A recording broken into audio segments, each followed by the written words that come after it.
Hey everyone, so since Luffy began using Advanced Conqueror's Haki, readers have been going back and forth over just how close Luffy is to quote-unquote Yonko level.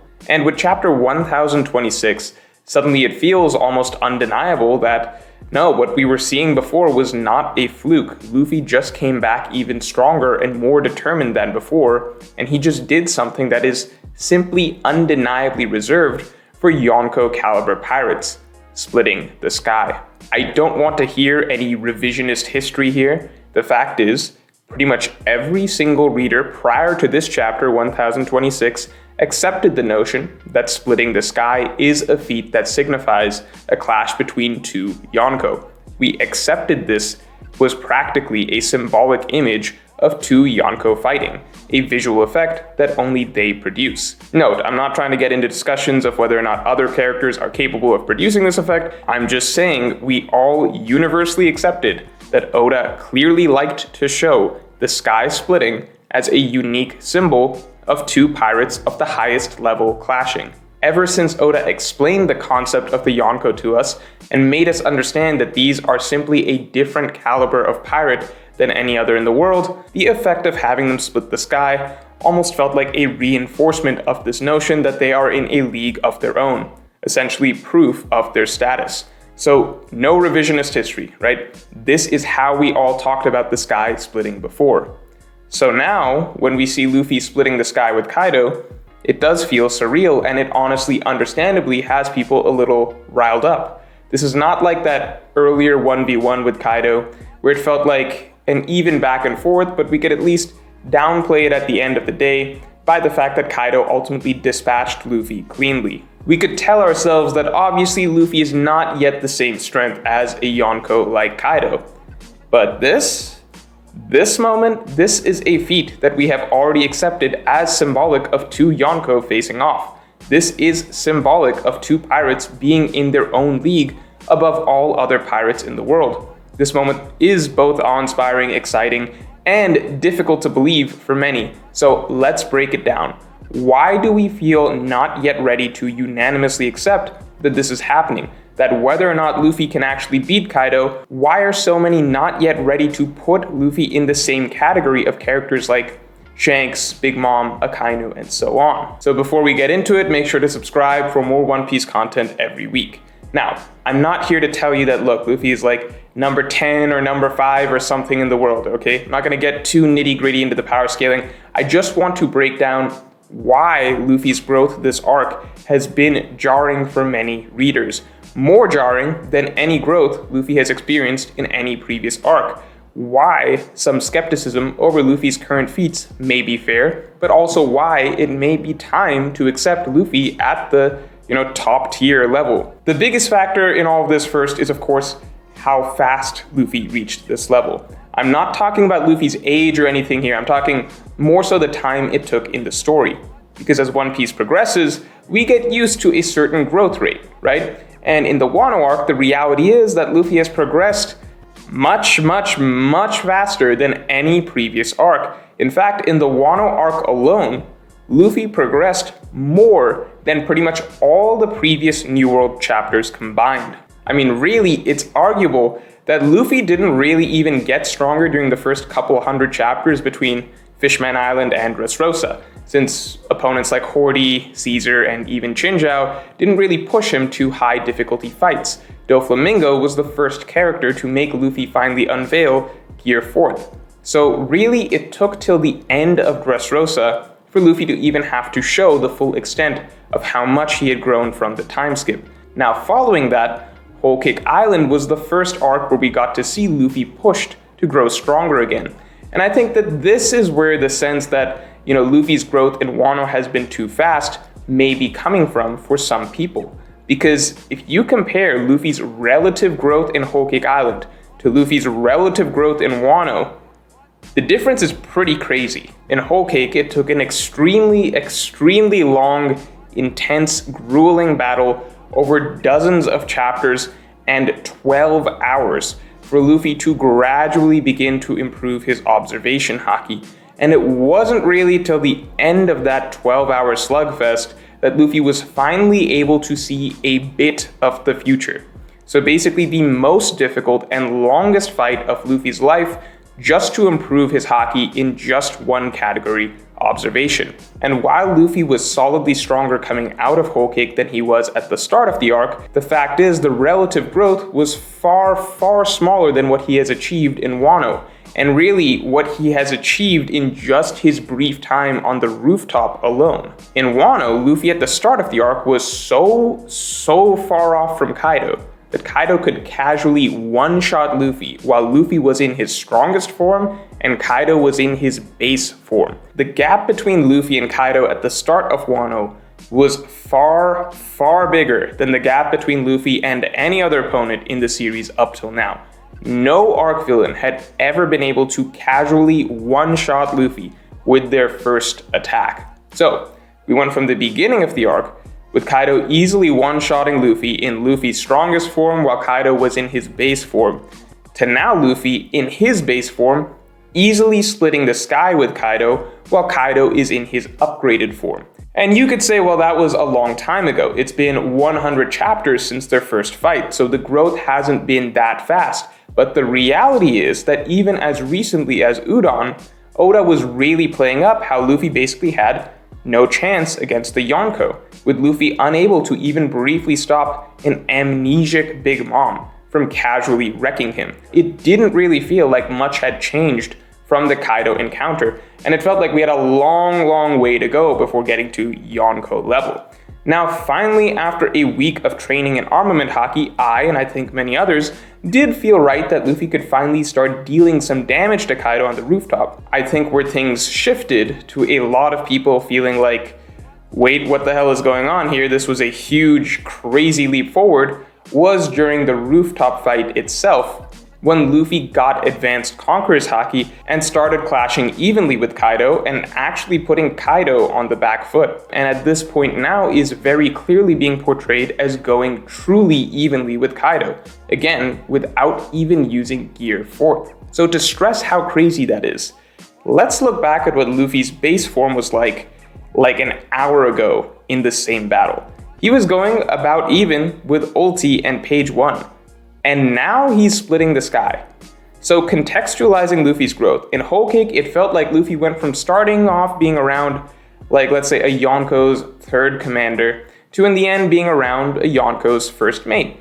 And that in itself felt like a huge, substantial leap forward. Now in Wano, it seems like Luffy started the arc being comparable to a Yonko's first mate, and is now going toe-to-toe with the supposed strongest character in the world. We've seen that even entire Yonko crews together may not necessarily be able to take down these top-tier figures like Akainu or Big Mom. So the gap between a Yonko and their commanders definitely felt like heaven and earth for a long time in this series. Meaning the idea that Luffy would soon be doing this in base form against Kaido was pretty much inconceivable at the start of this arc. Now, I'm not saying that any of that makes Luffy's growth here necessarily unfair. I'm just clarifying why so many people feel that this just seems like too much too fast, because factually you can look back at the entire series and especially the New World and acknowledge that this is pretty much the biggest and quickest leap forward Luffy has ever had. Even accounting for the 2 weeks of training in Udon, the reality is that the real huge leap Luffy made was during the fight on the roof. That was the real huge moment of exponential growth. Again, just a reminder, this was Luffy before the rooftop, and this is Luffy now. The leap on the rooftop was clearly way more drastic than all of the Udon training beforehand. It's easy to forget, but up till Luffy unlocked Advanced Conqueror's haki, the consensus was that Kaido and Big Mom are still way above him. So if you feel like this is just maybe too much at once, I think that's understandable, and I think that's a fair argument to make. The clarifications I would add, though, are that perhaps that final barrier of achieving Advanced Conqueror's haki was always destined to be the biggest, most drastic leap forward for Luffy in the series, as Conqueror's haki has just always been treated as a very special and unique branch of haki. And whereas we were always given glimpses of what advanced observation or armament could do, Conqueror's was the one shrouded in mystery. Furthermore, even though mastering advanced armament and advanced observation haki seemed to be much longer, more gradual processes, the fact that Luffy was able to suddenly use Advanced Conqueror's Haki all at once makes sense looking at the explanation we were given, which is that Luffy simply realized that you can allow Conquerors to flow out of you offensively the same way you can with armament, meaning that the bulk of the training Luffy needed for Advanced Conqueror's Haki was really already technically achieved in Udon, where Luffy learned the process of letting Haki flow out of him. It's just that the only final step Luffy needed was the sort of aha moment where he realized that the same skill he had mastered of letting Haki flow out of him could be done with Conquerors instead of armament, making for an exponentially stronger effect when he swapped armament for Conquerors. That's at least my justification for why such a huge leap in such a short amount of time makes sense, but I kind of want to acknowledge both sides in that it is not unreasonable to say that Luffy getting to this level so fast may feel rushed, as this was just factually way faster growth for Luffy than anything else in the series beforehand. I mean, some people felt like Luffy's growth in Whole Cake Island, where he attained Future Sight, a skill that Katakuri had trained for decades, in a single fight, that alone was too fast. So to see Luffy walking into Onigashima like this, and 2 hours later doing this, is just pretty insane by any standard. So long way of saying that for many people, they may not feel ready to call Luffy Yonko level just yet, because it simply feels too early or too fast. Now, another interesting reason I personally feel people may subconsciously not be ready to acknowledge Luffy as one of the strongest characters in the world is because we are only really getting to see Luffy fight Kaido. Now, that might sound weird since Kaido has been established as one of, if not maybe possibly the strongest character in the world right now. But I think a big reason people may not be giving Luffy credit at the moment is because a lot of people may also be subconsciously not giving Kaido credit. This goes back to the Marineford War. The Marineford War was when we got to see all of the world's strongest characters that we knew of so far fight each other. Whitebeard, the Admirals, the Shichibukai, Blackbeard, etc. We got a lot of feats and information to go off from the Marineford War, and a lot of ideas of how these characters stacked up against one another. The Marineford War to this day gave us the most context of what the strongest figures in the world look like in a battle against each other. Now, what's interesting about Kaido and Big Mom is that even though we know and are told that Kaido and Big Mom are the same as Whitebeard and Shanks were, that they are among the strongest few characters in the world, we have actually almost never seen Kaido and Big Mom against other established strong characters besides each other, which is essentially the same problem, which is that Kaido and Big Mom, from what we have seen on screen in the story, have essentially existed in a bubble separate from all of these major figures in the Marineford War. Yes, it's amazing that Kaido can solo all of these scabbards, and we can logically draw a lot of inferences to determine that the scabbards are pretty strong. But the reality is that people would simply be more impressed seeing Kaido against, say, an Admiral, because that is drawing from a context that we have more to go off. Now, that's not to say that Kaido and Big Mom are weaker than Admirals or other Yonko. I'm not saying anything. I'm just saying that this might be a more subconscious feeling some readers may have, that we have yet to be shown how impressive these two figures are against the outside world. We have been told that they should be considered among the strongest, but seeing it has a greater mental effect.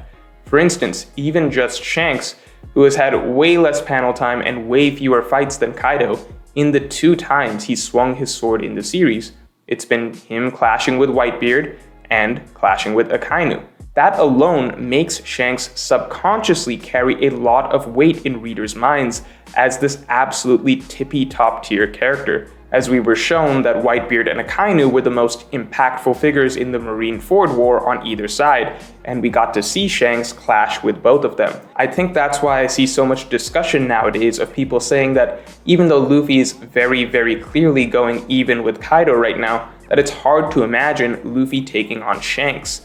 On the other hand, I think if we had actually seen Kaido clash with Whitebeard or seen Kaido stop Akainu, then we would be viewing Luffy's current feats with less skepticism in terms of what this means for Luffy's status among the world's strongest.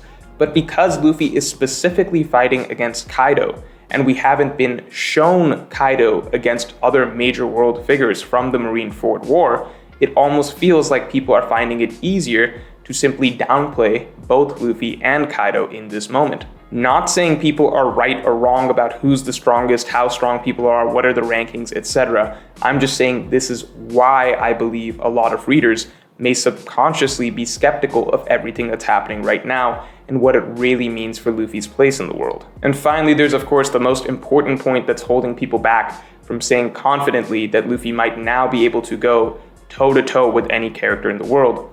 And that's the simple fact that Luffy has not actually defeated Kaido yet. This is obviously not the first time Luffy has looked good against Kaido and then ultimately lost. Splitting the Sky does make a bigger impression than before for sure, as Splitting the Sky has historically symbolized two absolute top-tier pirates clashing on par with one another.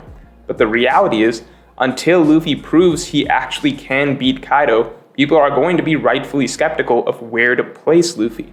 It's still very possible Kaido himself has not yet gone all out, considering he hasn't used his Awakened Zone form yet. So at the end of the day, we need to know for sure that Luffy can take on Kaido when Kaido is going all out and not just get wrecked yet again. The reality is no amount of clashes or sky splitting is going to make readers unanimously feel like Luffy truly has ascended to that same level as the other Yonko if Kaido beats Luffy again right here. You all know I, for one, don't think Luffy is going to beat Kaido this round, but even so, I personally consider Splitting the Sky with Kaido to indicate that Luffy is now perhaps actually Yonko level, whatever that means. And even if Luffy still loses to Kaido, if Kaido, awakens his Devil Fruit or whatever, I still think that Splitting the Sky with Kaido is a big enough deal, a big enough statement to say that Luffy should now at least be considered by us to be in that same category as, Kaido, Shanks, Big Mom, Blackbeard, etc., as that fifth Emperor of the Sea. So if you all enjoyed this video, then definitely like, comment, and subscribe, and I'll talk to you all later.